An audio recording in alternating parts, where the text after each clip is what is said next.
Welcome to STV life. நம்மளோட சேனலில் வரிசையாக முதலமைச்சர்களோட வாழ்க்கை வரலாறை நம்ம பார்த்துக்கிட்டு வரோம். அந்த வரிசையில் நாம் இதுவரைக்கும் 7 முதலமைச்சர்களோட வாழ்க்கை வரலாறை பார்த்துருக்கோம். நீங்கள் இன்னும் பார்க்காம இருந்தீங்கன்னா நம்மளோட சேனலில் வரிசையாக இருக்கும். ஸோ ப்ளீஸ் செக் பண்ணி பாருங்கள். இன்றைக்கி பார்க்க போகிறது 8வது முதலமைச்சரான சக்கரவர்த்தி ராஜகோபாலாச்சாரி அவர்களோட வாழ்க்கை வரலாறை பற்றி தான் பார்க்க போகிறோம். இந்திய சுதந்திர போராட்ட வரலாற்றிலும் சரி, தமிழக அரசியலையும் சரி, மிகவும் விவாதிக்கப்பட்ட, அதே சமயம் மிகவும் மதிக்கப்பட்ட ஒரு ஆளுமை உண்டு என்றால் அவர் மூத்தறிஞர் ராஜாஜி அவர்கள்தான். காந்தியடிகளின் மனசாட்சி காவலர் என்று போற்றப்பட்டவர். இந்தியாவின் முதல் இந்திய தலைமை ஆளுநர். பல நேரங்களில் இவர் எடுத்த முடிவுகள் புயலை கிளப்பினாலுமே அவை தீர்க்க தரிசனம் மிக்கவை என்று பிற்காலத்தில் நிரூபணமானது. இந்த வீடியோவில் நாம் சக்கரவர்த்தி ராஜகோபாலாச்சாரி அவர்களோட வாழ்க்கை வரலாறை பற்றி தான் பார்க்க போகிறோம். 1878வது வருஷம் டிசம்பர் மாதம் 10ஆம் தேதி கிருஷ்ணகிரி மாவட்டத்தில் இருக்கக்கூடிய தொரப்பள்ளியில் பிறந்தார். தந்தை சக்கரவர்த்தி ஐயங்கார். பள்ளி பருவத்திலேயே மிகவும் கூர்மையான அறிவு கொண்டவராக விளங்கினார். பெங்களூரில் தனது கல்லூரி படிப்பை முடித்துவிட்டு சென்னையில் சட்டம் பயின்றார். சேலத்தில் வழக்கறிஞராக பணியாற்றிய போது தனது தர்க்க அறிவால் பல கடினமான வழக்குகளில் வெற்றி பெற்றார். சேலம் நகராட்சி தலைவராக அவர் இருந்தபோதுதான் சமூக சீர்திருத்தங்கள் மீதான அவரது ஆர்வம் ஆரம்பிச்சது.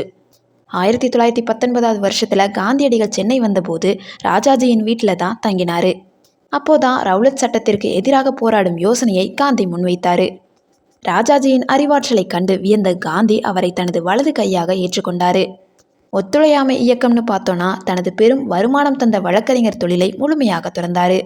1930 நடந்த வேதாரண்யம் யாத்திரைன்னு பார்த்தோன்னா காந்தி தண்டி யாத்திரை நடத்திய அதே நேரத்தில் ராஜாஜி அவர்கள் திருச்சியிலிருந்து வேதாரண்யம் வரை உப்பு சத்தியாகிரக யாத்திரையை தலைமை தாங்கி நடத்தினார்.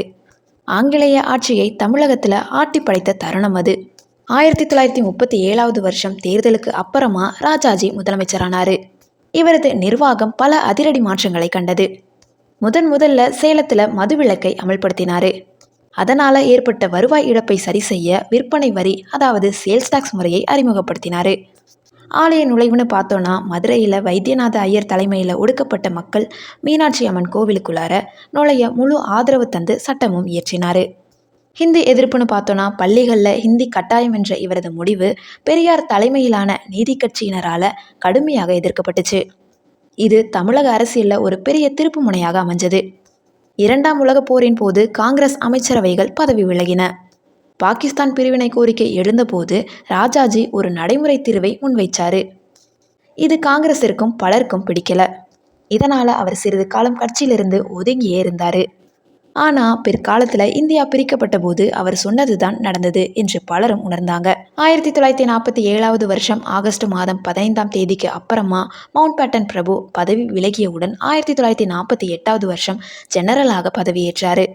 ஒரு சாதாரண கிராமத்தில் பிறந்த தமிழர் டெல்லி ராஷ்டிரபதி பவனில் இந்தியாவின் உயர்ந்த பதவியில் அமர்ந்தது நம் அனைவருக்கும் பெருமை சேர்த்த நிகழ்வுனே சொல்லலாம். 1952வது வருஷத்தில் சுதந்திர இந்தியாவின் முதல் பொது தேர்தலுக்கு பிறகு தமிழக முதலமைச்சராக மீண்டும் பொறுப்பேற்றார். அப்போது அவர் கொண்டு வந்த புதிய கல்வி திட்டம் தான் அவரது அரசியலில் சரிவுக்கு காரணமாக அமைஞ்சது.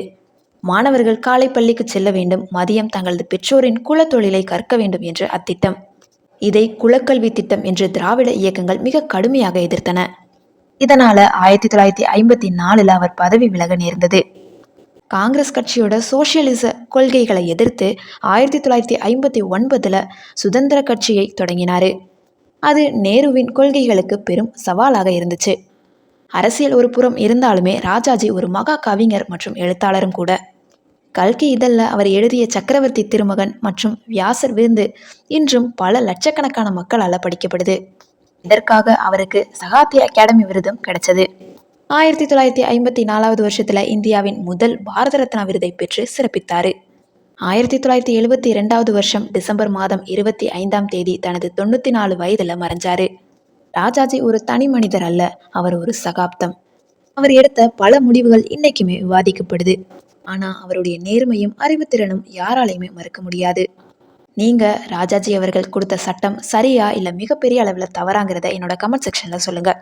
இந்த வீடியோ உங்களுக்கு யூஸ்ஃபுல்லாக இருந்துச்சுன்னா லைக் பண்ணுங்கள், கமெண்ட் பண்ணுங்கள், ஷேர் பண்ணுங்கள். சப்ஸ்கிரைப் பண்ணாமல் பார்த்துக்கிட்டு இருந்தீங்கன்னா ப்ளீஸ் சப்ஸ்கிரைப் பண்ணிக்கோங்க. தேங்க்யூ ஸோ மச் ஃபார் வாட்சிங்.